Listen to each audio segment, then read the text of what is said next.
What's going on, YouTube? And welcome back to Goal Line Hockey. It's your boy Kevin Forte, and today we are taking a look up in Pittsburgh, the Steel City, as we're taking a look at the Penguins and their situation around a guy that potentially was coming in. It seems like a perfect fit. Maybe that's not the case for the goaltender. That's a little hint for you guys. And Evgeni Malkin. We get an update on his contract, potentially what it could look like for next season in the event that he returns to the Penguins. So we'll be going over those two things.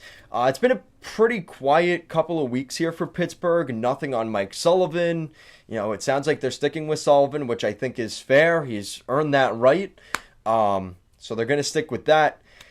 But the Penguins have a lot of questions to answer this offseason, especially from Brian Burke and Ron Hextall. This is kind of a big offseason for those guys. There's already been talk that they could fire both of those guys. This is not the Penguins I'm used to seeing. This is an organization that has been so successful and so... I'm trying to think of the word to describe it. I've watched documentaries on, how the team almost left and, the troubling days they had before Crosby came in, and obviously Lemieux, who built their new arena. It kind of seems like they're reverting to that right now, which is very concerning.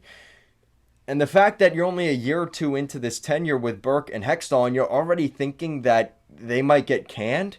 I don't know if that's as much the fans, more so if it's the ownership and the management. I don't know. But the fact I'm hearing that stuff, it is quite concerning. And when you look at the guys here that are available, UFAs this summer for the Penguins, we've already done this, so I'm not going to go too deep into it. Boyle, Malkin, Raquel, and Evan Rodriguez, all UFAs this summer. And then Boyu and Letang are UFAs, as well as Casey DeSmith. So they have a couple guys that are up for contracts this year and could just walk away in free agency here in the next couple of weeks. And then you also have Danton Heinen and Kasperi Kapanen, who we've heard that Penguins fans and maybe Kapanen himself not necessarily thinking this is a fit, and we could see Kapanen get traded this offseason. So there's going to be a lot of disparity on who stays, who goes, and that kind of leads us into this point about Malkin, because what could the number look like on his next contract? Now, this is from, let me see who this is. Dan Kingerski. Apologize for butchering your name there, Dan. But he projects that Evgeni Malkin will get a 2-year deal at around $7 million per season this offseason. I think that's a fair deal. Ideally, we're looking at that 2-year window because you're looking at a situation where Crosby's contract ends at the same time, right? This is the window for the Penguins, is during the Crosby era. So if they keep Malkin for another 2 years, that's great. And I think that is what they're looking for. Now, I'm gonna play devil's advocate for not re-signing Malkin because I was at Game 5 at MSG. That series against the Rangers changed in Game 5. They have a 2-0 lead going into the second period. In the second period, right? They scored the second goal in the second period. I know Penguins fans don't want to hear this. I know. But I was in the arena. I saw that game. And up 2-0. And Crosby got hurt, right? That weird Trouba hit that you could argue could have been suspended, but wasn't. Crosby's out. Third period comes. They give up some power play goals. Why did they give up power play goals? Because Malkin took 2 selfish, stupid penalties. Are you meaning to tell me that if Crosby wasn't on the ice, Crosby would have... Not saying he would have stopped Malkin from doing that. I'm not saying that. But do you think there would have been a deterrent for Malkin not to do that? I think there would have been. And that's where Malkin is a liability for the Penguins at points. And even during that game, he didn't look very... He just didn't look very, into it. And I don't know what the whole story is with that, but he just didn't seem with it. There was a lack of urgency coming from Malkin.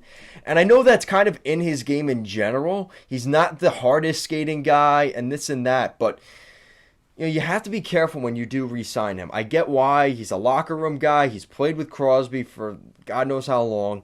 But I'm just saying as devil's advocate, there is reason to believe that the Penguins themselves are saying, maybe we just want out of this. And we know how the story ends from there. They're up 3-1 in that series. And as that game kind of went along, had it not been for Jake Gensel, they would have got embarrassed in that Game 5. And they end up losing that series. So that's my thoughts on the Malkin situation. So, again, from Dan, kind of an interesting report there, saying a 2-year deal, which I think is ideally what you do here. So this is also from Dan. He also mentions that there is no chance that Marc-Andre Fleury will return to the Penguins this offseason. Very interesting. Not even leaving it for room for possibility. There is no chance that Marc-Andre Fleury will return to Pittsburgh. Now, I don't know where that report necessarily is coming from, if there's an article attached to it or something like that. But that's kind of a big take to go that far to say that Fleury will not re-sign. So it makes you wonder, well, then where would Fleury re-sign? Like, why would he want to play this season if that's the case? Now, I'm going to play crazy here, but what if he signs a super cheap contract to play for the Colorado Avalanche next season? And that way he could try and win a cup. I'm just saying. I'm not saying it, but I'm saying it. Now, why he wouldn't want to return to Pittsburgh, it's like I said, it seems like a match made in heaven. He comes back to the core. I don't know what the issue is there. Now, I don't know if that's Brian Burke and Hextall kind of saying they don't want him to return, or is that from Fleury's camp saying he will not return to Pittsburgh? I don't know. So if you guys have any updates on that, let me know. And obviously let your other fellow Penguins fans, NHL fans know, because I don't understand why Fleury wouldn't go back to Pittsburgh. And maybe because he's seeing all of this, if Malkin and Letang leave and all this kind of uncertainty around the management, maybe he's thinking, that's not very stable, I don't want to go to that. I don't know. So that's it for today's video, guys. Let me know what you think in the comments down below. Do you still think there's a chance Flower comes back to Pittsburgh? Or do you think they are going to commit themselves to Jarry and to Smith next season?